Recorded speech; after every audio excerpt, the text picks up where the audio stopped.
Fly out the valley in the fire. Take her higher, higher. Fly about the valley. Hey guys, welcome back to Grace Over Grind with Sharice Jones. Me. Hey. Okay, so listen, there's a fun one today. I often am complimented on one thing that I take incredibly personally, and that is my energy. And a lot of people ask, what do you do? What do you do? What, how, what, when, what we're going to do? Energy really, for me, it starts from a place of joy. I want my energy to feel like joy. And we all know that there's all kinds of different energy, right? But today we're going to talk about your joy. These are 10 things that I do on a frequent basis. And this is what I call my energetic recipe. Are you ready? Get your notes, get your pens and your papers. Get your pen and your paper, darling. If you ain't got a pen and a paper, make sure you get your notes out on your phone or whatever have you, because this is personal and I'm so excited to share. Thing number 1 is to wake up with gratitude. Recently I've been noticing more of my behavior when I wake up in the morning. And how many of us, there's no shame, this is a a judgment-free zone, but how many of us, and I have to catch myself, instantly roll over and grab that cell phone? Because that cell phone got our life in it. That cell phone tells us who we are. That cell phone tells us how to respond and what we're responsible for the day in that moment. And we don't want to miss a thing, right? But what I have noticed is that my cell phone keeps me tethered to my roles. So as soon as I roll over, I'm either inclined to check an email or inclined to check social media or inclined to check my calendar. And I really have to pause, remind myself to go super slow because it's almost innate. Like, y'all, what year did this become like second nature? When did this happen? When did this happen? It just became second nature. And so what we have to do is to pause and remember to start the day with gratitude. And here's what I do. So sometimes I'll get out of the bed. Sometimes I'll do it in a bed. But meditating is so super important for me. And what I do on a really easy day is I hold my hands open and I ask God, what can I do for the kingdom today? What can I do? And also, I'm making sure that I'm receiving all of the goodness, all of the love, all of the gratitude, all of the positivity that is happening around us. Because if you're not careful, when you wake up, you get in that rut, you're going to start to see more wrong than what is right. And we really got to take a pause to do that checklist, right? No, this is going right. This happened today. And then also, not only this is going right, speaking into the universe what will go right. So what is a thing, but also we are speaking into existence what isn't, right? And so this is going to be my $1 million month. This is going to be my breakout year. This is going to be my most emotionally healthy season. This is going to be a season of me being able to let go with ease more than I have ever been able to do so before. And we're speaking those things into existence. We're calling it forward. So remember, number 1, to start the day with gratitude. Drumroll. Are you ready for thing number 2? Girl, it is to curate your energy. So we talked about starting from a place of joy. Curating your energy is really, I want you to think about something super simple. Like what comes to mind first is like decorating your living room, right? You literally curate where you want your pillow to go, where on the wall you want that beautiful canvas, that picture that you just purchased, how you want to hang your curtains if you want curtains, all of the doodads, all of the whatnots. You decide. That process is called curation. You are essentially designing what you want the space to feel like. And we are doing the same for our energy, honey. And when I tell you, this is not only for you, but this is so that your joy is contagious, okay? So what you got to do is purify. So in curation, we know that there's a lot of things that has to go out. You got to purge, honey. You got to take all them old blankets out. All of those things that are no longer desired, you got to put them to the side, and you have to have the bravery to put them to the side, right? And then we're building in the things that we want. So for example, curation of energy looks like I am no longer engaging in gossip. That part, okay? I am no longer engaging in things and spending a lot of time in things that will not last longer than 5 years, okay? Right? I am no longer engaging in low vibrational experiences or people or things, right? I had to stop watching reality TV, y'all. And I love a good housewife. I love a good housewife because I like to watch it for the fashion, the style, the lifestyle. But I noticed how I went to bed, and y'all, if y'all are anything like me, I'm thinking about people constantly. I'm an empath, right? And so I noticed I'm going to bed thinking about day issues. I have enough of my own, right? But that is what, and you know it's real. So I noticed that I had to turn it off. The other thing is that it doesn't feel good to my nervous system while I'm watching it. And if I'm not careful, it does engage me in a cycle of loving drama. And that can translate into real life if you are not careful. There's a very thin line. There's a thin line in how much you engage and immerse yourself in a thing then to how it actually becomes reality in your life because we are subconsciously manifesting it by immersing ourselves in it, right? And so curation looks like purging of those low vibrational activities. And for me, reality TV was definitely one of them. High vibrational activity. For me, let me just tell you a little story time. Okay, listen. I have recently rededicated my life, went back up to the altar for pole dancing, not church. I already love Jesus. So I started pole dancing a while ago, stopped in like 2023 and picked it back up this year. And I'm so excited because in this curation of my life, I'm noticing how I have space for it, right? Which is so dope. But even in learning different ways to move my body, it's like really blossoming my mindset and really helping me to ease more into my feminine divine, which is helping my knowing, my decision-making ability, all that sensuality, it comes full circle in life. So even in the curation, I'm noticing when I do more dance, which is flow, I'm able to flow better in my life, if that makes any energetic sense to you, right? It's just like, it's not perfect. It's just gonna flow. Things will flow as they will. And I am so okay with that. And I'm just noticing how many other beautiful trickle out effects that it has in so many other areas of my personal life. So that is a part of curating my energy. We were talking about how it not only benefits us, but others. But when you have beautiful energy, it is contagious, right? It is insatiable. It is irresistible. And there's nothing more beautiful than a woman who knows herself, a confident, beautiful woman with amazing energy. You almost can't look away. I know when I come across that, it's just like I am enamored, I'm magnetized, you know? And so that comes through curation. Way number 3 to spark more joy is when you move your body, you improve your mood. Okay? When you move your body, you improve your mood. We always think about the word emotion, okay? And think about that second part of that word, motion.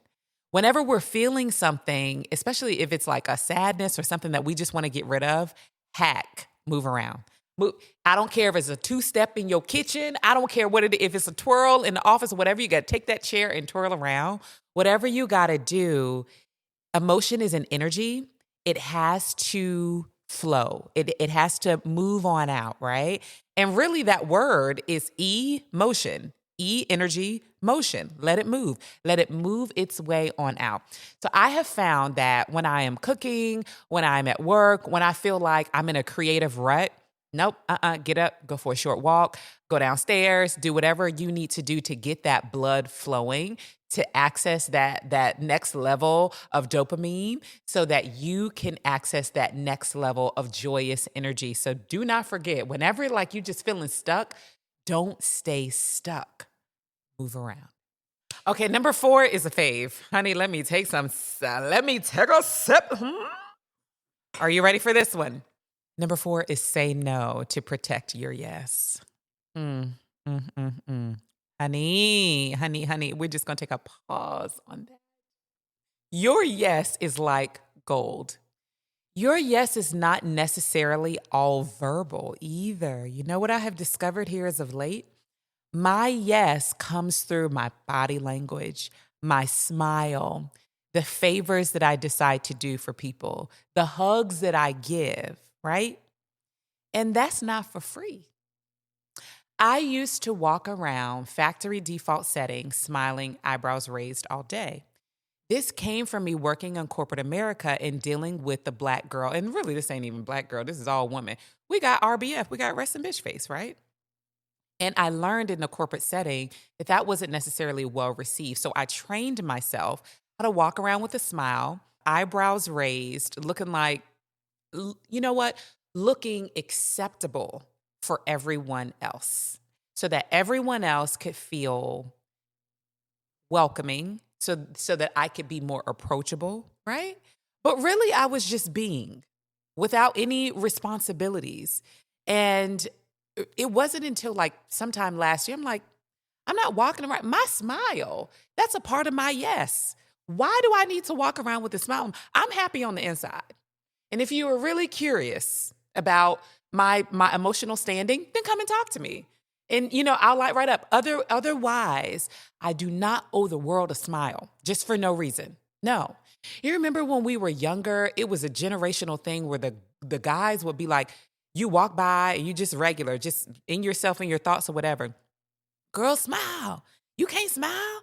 Why is it that women need to walk around factory default with a smile painted on our face? What is that about? That is part of our yes. And the more we give away yeses, the more exhausting it is. So you want me to smile, you want me to hug, you want me to, right?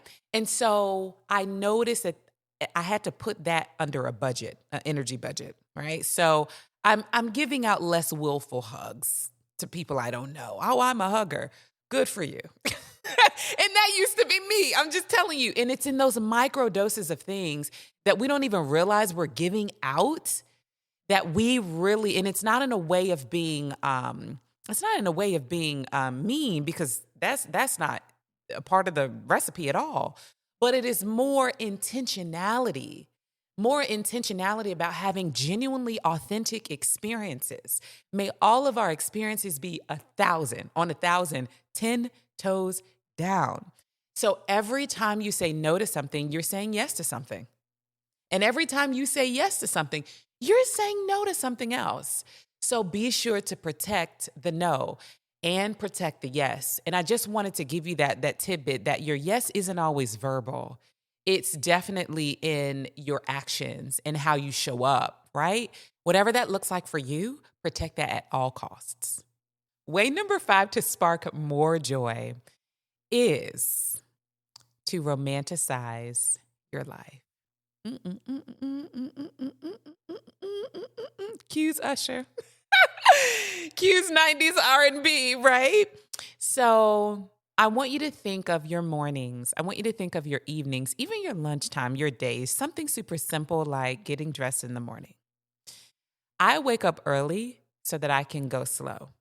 And romanticizing my life looks like not just slapping on lotion, but it is an experience. It is the squeeze of the lotion, the way that I get to blend it with my avocado oil, the way that I get to take my time and watch, and this is called body skimming, right?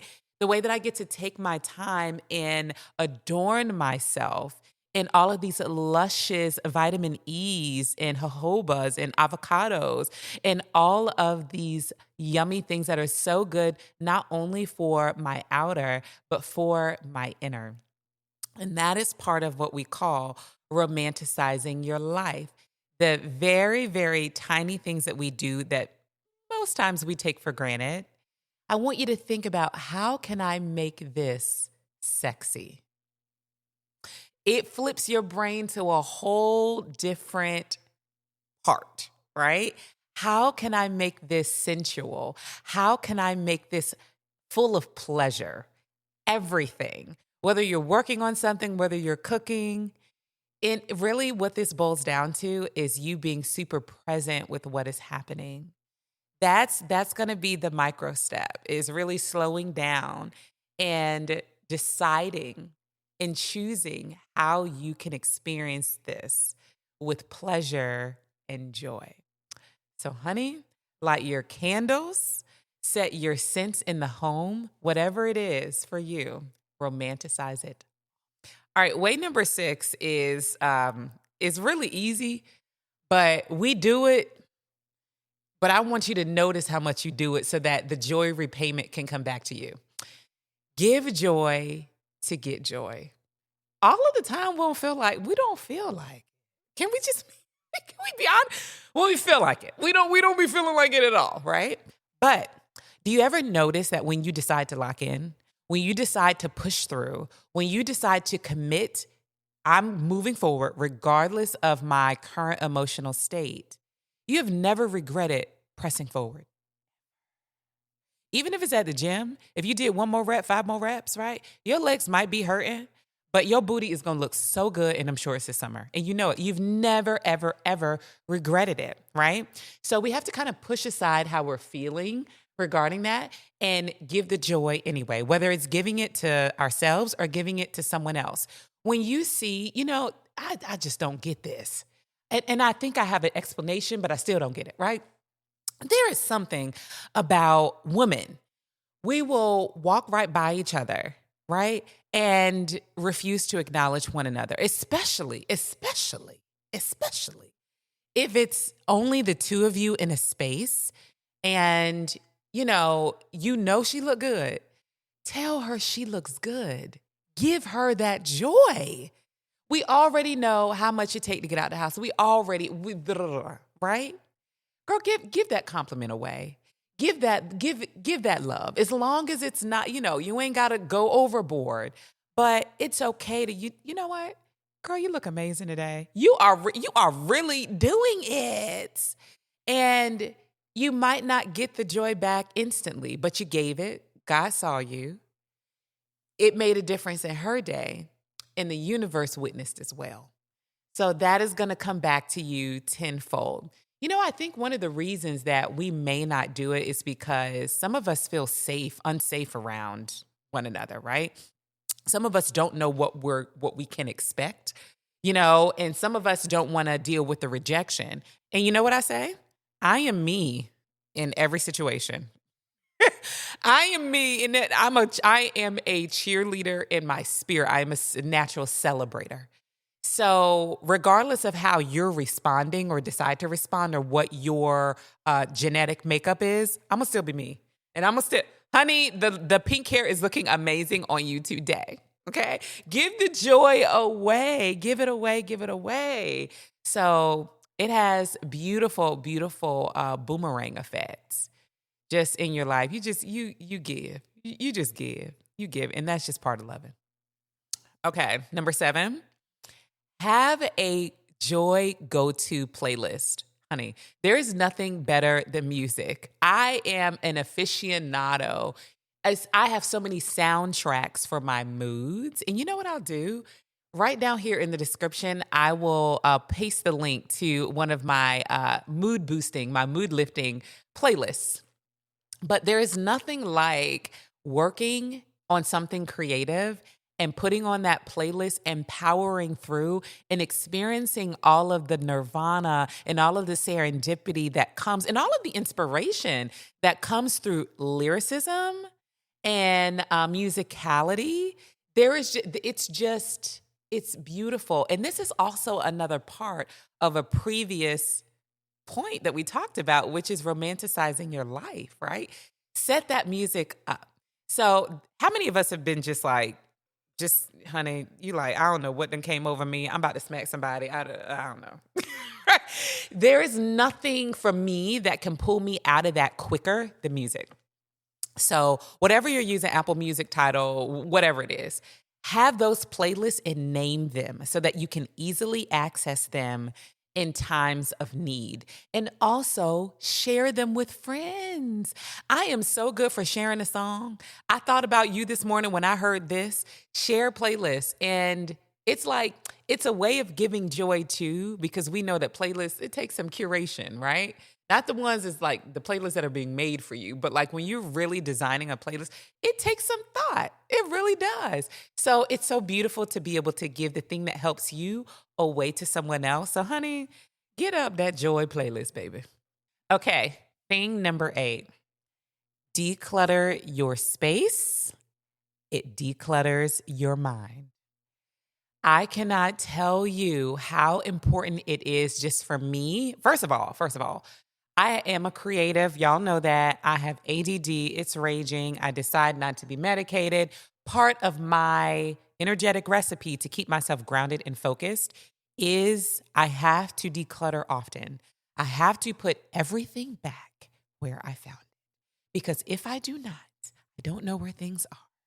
And it really leads to chaos in my mind, right? It leads to me wasting a lot of time. I find myself running around looking for this or that or that.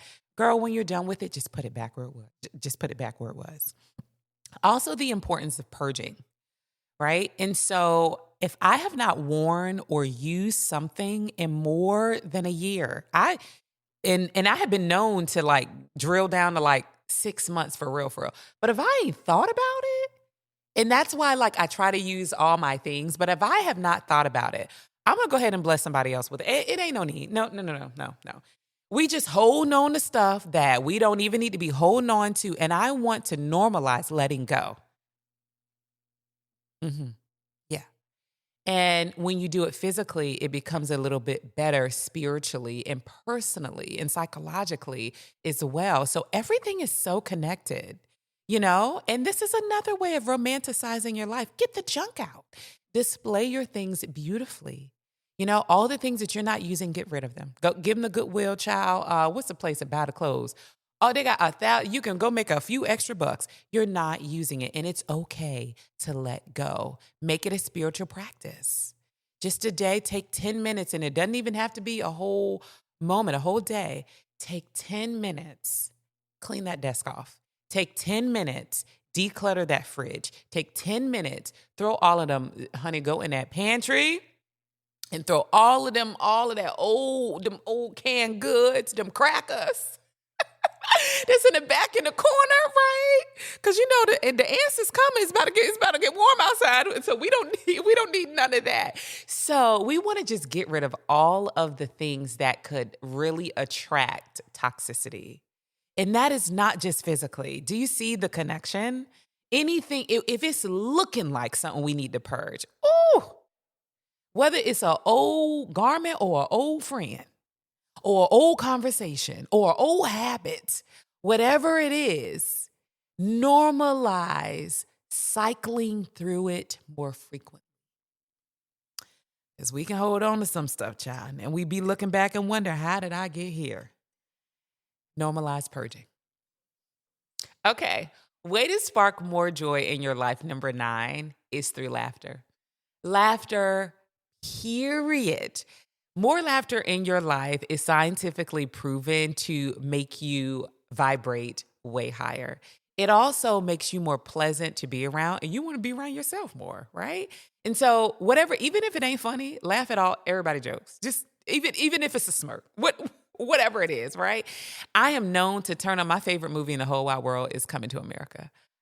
When I tell you I am slobbering, legit, and I know every word, legitimately slobbering. And you have to go to those things that just instantly can just crack you up, whether it's a conversation with a girlfriend, whether it's a, TikTok is notorious for this. Honey, just save those reels, save those TikToks that you know is going to put you in stitches.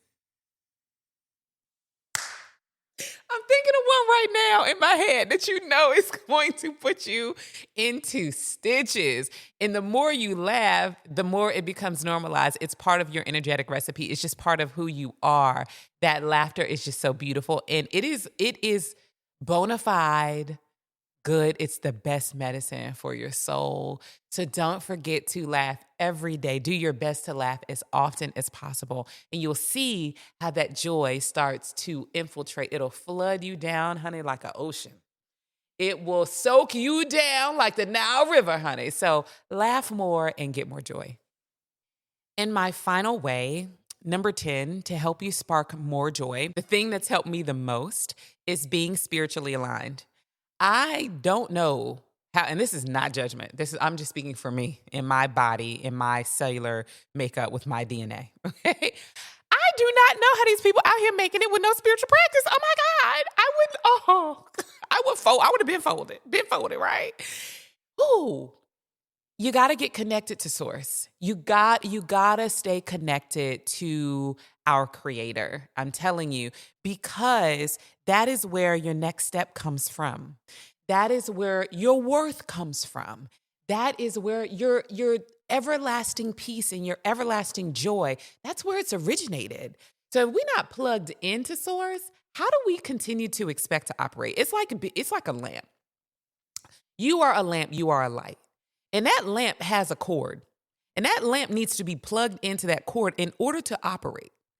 You can turn the little thing, the little switch thingy, the little dial on it, and that dial works. It can turn, yes, it can. But is it going to light up? Is it going to be in its full optimum? And the thing that I think about all the time, God created me, and I do not want to waste a thing. I want to make God so proud. So proud. And the only way that I even know what to do next or what I should be doing is through my spiritual practice of alignment. And for me personally, let me just tell you, I am not a regular churchgoer.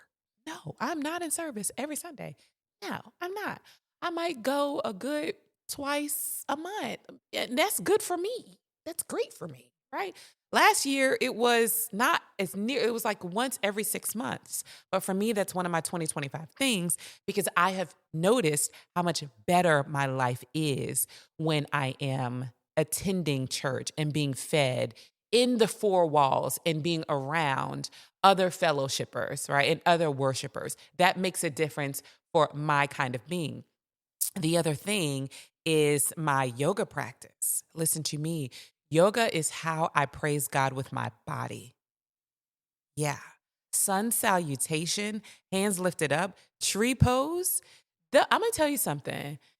Yoga is not a competition. It is a practice, but I don't even look for compliments, but I am always complimented on my tree pose. A lady told me one time, she said, I can just sit and watch your tree pose all day. And you want to know what the secret is?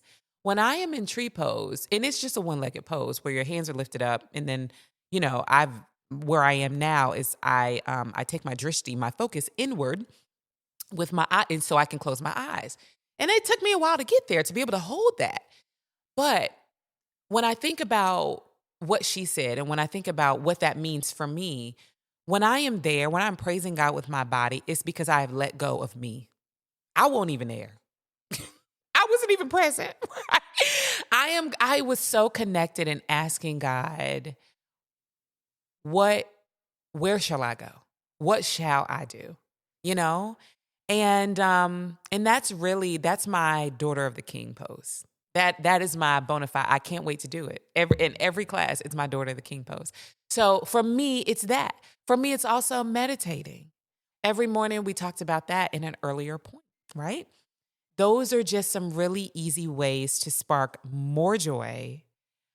And it's helped me so much. And the more joy that I have, the more productive I am.